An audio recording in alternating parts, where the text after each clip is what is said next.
तो बस मैं 1 मिनट का समय लूँ कैंसर कैसे ट्रीट होता है वो बताने के लिए। तो कैंसर ट्रीटमेंट कई पिलर्स पे डिपेंड करता है।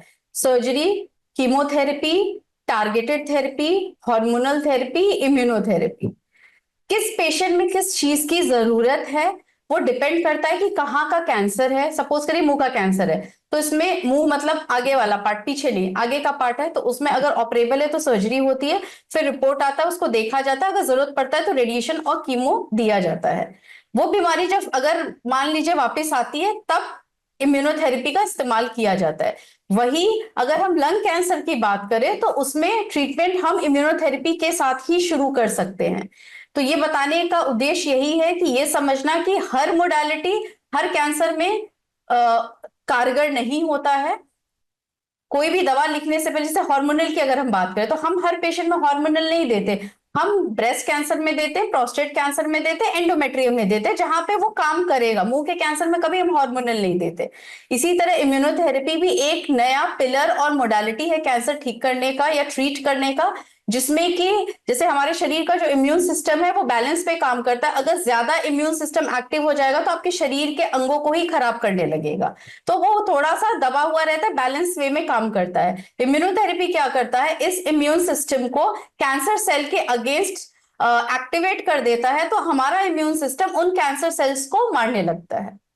लेकिन ये हम एज ए ब्लैंकेट ट्रीटमेंट हर पेशेंट में नहीं देते हैं। पहले पेशेंट की कुछ जांचें होती है जिससे ये पता चलता है कि ये इम्यूनोथेरेपी देने पे उस पेशेंट में काम करेगा कि नहीं करेगा। अगर नहीं करेगा तो नहीं दिया जाता, अगर काम करेगा तभी दिया जाता है। ये हर स्टेज के लिए, हर बीमारी के लिए कारगर नहीं है। स्पेसिफिक कैंसर्स और स्पेसिफिक मॉलिक्यूलर टेस्ट के बाद ही। जैसे मैं एग्जांपल देना चाहूंगी, हमारे पास एक पेशेंट आई, उनको खाने में दिक्कत हो रही थी, खाना निगलने में दिक्कत हो रही थी, and she is a very healthy female, अच्छे अच्छे मतलब एजुकेटेड फैमिली से थी, तो उनको खाने में दिक्कत हुई।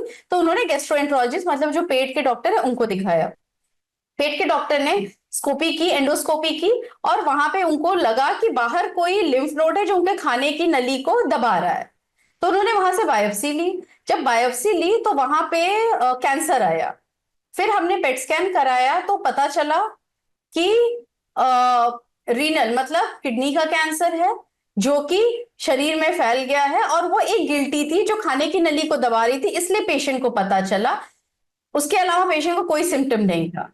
तो इस पेशेंट में इम्यूनोथेरेपी शुरू की गई, और ऑलमोस्ट 3 साइकिल के बाद जब पेट स्कैन कराया गया तो 75% रिडक्शन डिजीज में पाया गया है। तो वो अभी कंटिन्यू कर रहे हैं। तो रेगुलर चेक भी जरूरी है कि दवा काम कर रही है कि नहीं कर रही है। बिल्कुल, आपने बहुत अच्छी बात कही, रेगुलर चेक बहुत जरूरी है। पर मैं एक सवाल आपसे पूछना चाहूंगा। अक्सर फैमिलीज जिनके किसी फैमिली मेंबर को कैंसर हुआ है या खुद जो कैंसर बीमारी से पीड़ित हैं, उनके अंदर जो है इस बात का डर रहता है जब उनको कहा जाता है आपको कीमोथेरेपी लेना पड़ेगा।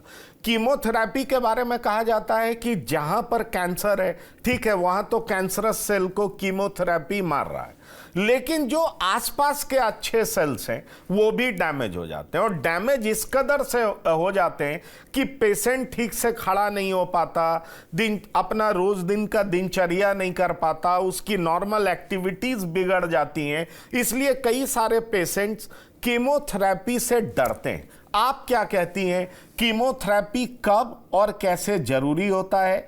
क्या जब ये जरूरी होता है तो निश्चित तौर पर इसको लेना चाहिए?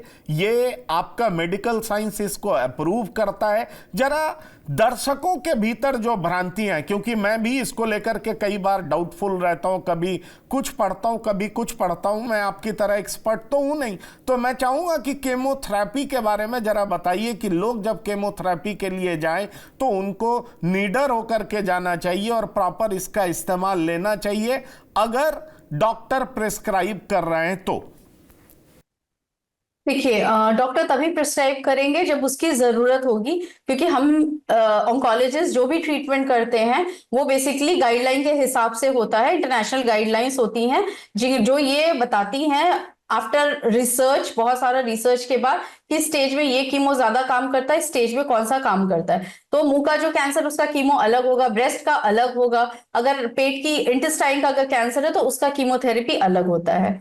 तो वो डिपेंड करता है कि जरूरत है कि नहीं और कौन सा लगना है। दूसरा क्वेश्चन साइड इफेक्ट का, तो पहले जो कीमोथेरेपी लगते थे उनका बहुत साइड इफेक्ट होता था, अब वो कम हो चुके हैं। ना नहीं, साइड इफेक्ट होता है उसको मैं मानती हूँ, लेकिन कीमोथेरेपी देने के दौरान कीमोथेरेपी के साथ कुछ मेडिसिन ऐसी दी जाती हैं कि साइड इफेक्ट कम से कम हो सके। नेक्स्ट साइकिल पे भी जब पेशेंट आता है तो जो बीच का ड्यूरेशन होता है उसमें भी मेडिसिन दी जाती है कि अगर पेशेंट को जाने के बाद कोई दिक्कत हो तो ये दवाइयां ली जा सकती हैं। और कीमोथेरेपी का एक लिमिटेड साइकिल होता है, उतना साइकिल लेने के बाद फिर पेशेंट का कीमोथेरेपी रोक दिया जाता है।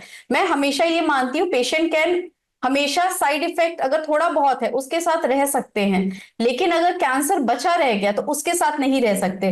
तो हम लोग कुछ भी करें, कोई भी अगर हम टेस्ट करते हैं या कोई भी अगर ट्रीटमेंट करते हैं तो हमेशा ये देखते हैं कि पहले वो जरूरी है कि नहीं जरूरी, गैर जरूरी चीजें नहीं करानी होती है। और अगर हम ट्रीटमेंट भी करते हैं तो हम ये देखते हैं कि फायदा ज्यादा हो रहा है या छोटे मोटे नुकसान के लिए हमें ध्यान देना है।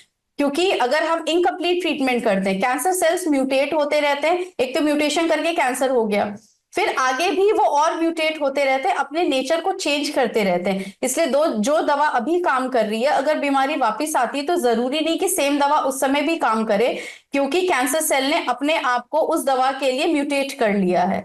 तो इसीलिए आधा अधूरा इलाज जो है वो बहुत खतरनाक होता है, और आधी अधूरी जानकारी और आधा अधूरा एडवाइस वो उससे भी ज्यादा खतरनाक होता है।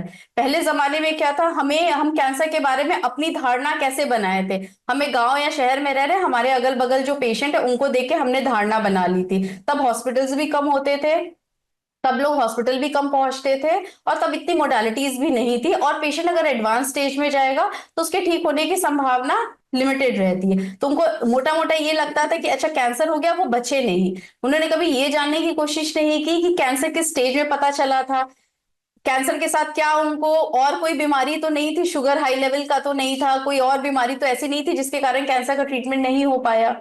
अब जो भ्रांतियां हैं या जो डर है, जो मिसकंसेप्शन है, वो सोशल मीडिया में जो बहुत तरह का इंफॉर्मेशन, सही गलत मतलब नॉन एविडेंस बेस्ड जो इंफॉर्मेशन है उसके कारण लोग ज्यादा परेशान होते हैं। तो मेरा यही ओपिनियन है कि अगर आपके घर में पहले तो किसी को कैंसर ना हो, बट अगर अनफॉर्चुनेटली किसी को कैंसर हुआ है तो सबसे पहले जाके आप किसी कैंसर हॉस्पिटल में, कॉम्प्रिहेंसिव कैंसर हॉस्पिटल में जाके एक ऑन्कोलॉजिस्ट से आप सही ओपिनियन लीजिए, आप सेकंड ओपिनियन लीजिए, आप थर्ड ओपिनियन लीजिए, अपनी धारणा बनाइए, बट समय ना व्यतीत करें और सोशल मीडिया देख के अपना ओपिनियन ना बनाएं, क्योंकि सोशल मीडिया पे चीजें फिल्टर्ड आती है और आपको पूरी जानकारी नहीं एकदम होती है। आपने ठीक कहा, little knowledge is dangerous thing, वो कहते हैं आधी कैंसर में तो अधूरी वेरी जान। फेटल। Yes true.